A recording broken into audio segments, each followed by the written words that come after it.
Les Confessions de saint Augustin, livre 3, chapitre 2. Il déplore l'amour qu'il avait pour les comédies et le plaisir qu'il sentait à y être ému de douleur.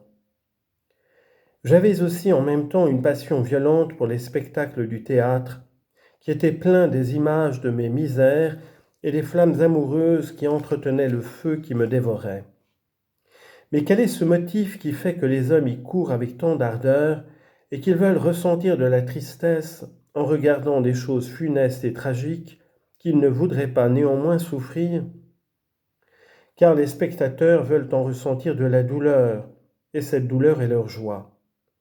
D'où vient cela, sinon d'une étrange maladie d'esprit? Puisqu'on est d'autant plus touché de ces aventures poétiques que l'on est moins guéri de ses passions, quoique d'ailleurs on appelle misère le mal que l'on souffre en sa personne, et miséricorde la compassion qu'on a des malheurs des autres. Mais quelle compassion peut-on avoir en des choses feintes et représentées sur un théâtre, puisque l'on n'y excite pas l'auditeur à secourir les faibles et les opprimés, mais qu'on le convie seulement à s'affliger de leur infortune, de sorte qu'il est d'autant plus satisfait des acteurs qu'ils l'ont plus touché de regrets et d'afflictions. Et que si ces sujets tragiques et ces malheurs véritables ou supposés sont représentés avec si peu de grâce et d'industrie qu'ils ne s'en affligent pas, il sort tout dégoûté, tout irrité contre les comédiens. Que si au contraire il est touché de douleur, il demeure attentif et pleure, étant en même temps dans la joie et dans les larmes. Mais puisque tous les hommes naturellement désirent de se réjouir, comment peuvent-ils aimer ces larmes et ces douleurs? N'est-ce point qu'encore que l'homme ne prenne pas plaisir à être dans la misère, il prend plaisir néanmoins à être touché de miséricorde, et qu'à cause qu'il ne peut être touché de ce mouvement sans en ressentir de la douleur, il arrive par une suite nécessaire qu'il chérit et qu'il aime ces douleurs?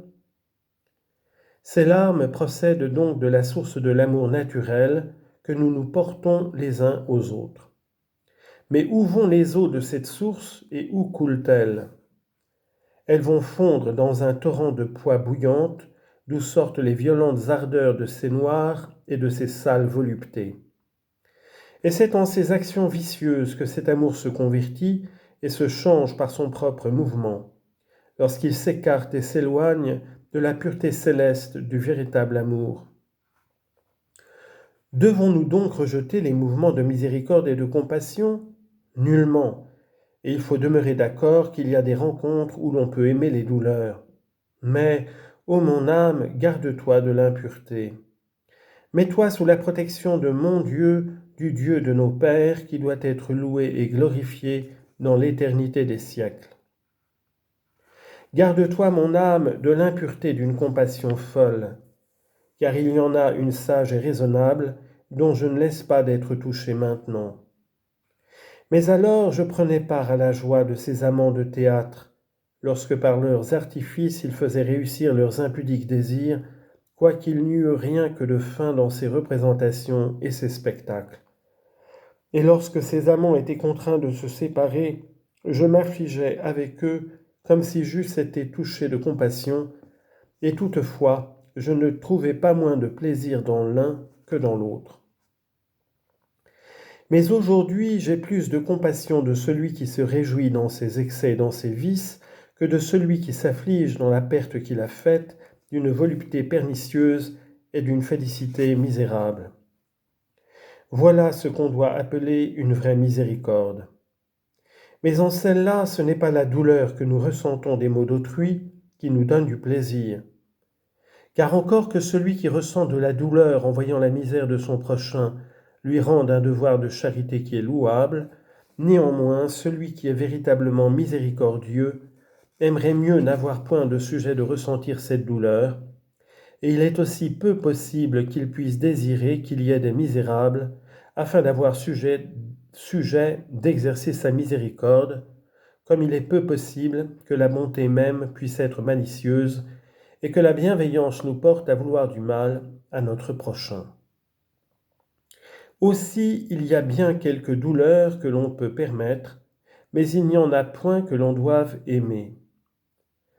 Ce que vous nous faites bien voir, ô mon Seigneur et mon Dieu, puisque vous qui aimez les âmes incomparablement davantage et plus purement que nous ne les aimons, exercez sur elles des miséricordes d'autant plus grandes et plus parfaites que vous ne pouvez être touchés d'aucune douleur.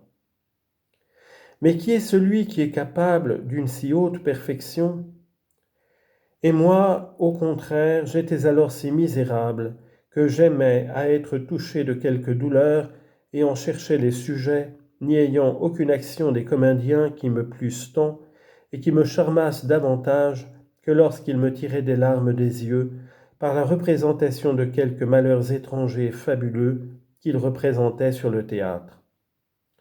Et faut-il s'en étonner, puisqu'étant alors une brebis malheureuse qui m'était égarée en quittant votre troupeau, parce que je ne pouvais souffrir votre conduite, je me trouvais comme tout couvert de gales. Voilà d'où procédait cet amour que j'avais pour les douleurs, lequel toutefois n'était pas tel que j'eusse désiré qu'elles eussent passé plus avant dans mon cœur et dans mon âme. Car je n'eusse pas aimé à souffrir les choses que j'aimais à regarder, mais j'étais bien aise que le récit et la représentation qui s'en faisaient devant moi m'égratignât un peu la peau pour le dire ainsi. Quoiqu'ensuite, comme il arrive à ceux qui se grattent avec les ongles, cette satisfaction passagère me causa une enflure pleine d'inflammation, d'où sortait du sang corrompu et de la boue. Telle était alors ma vie, mais peut-on l'appeler une vie, ô mon Dieu ?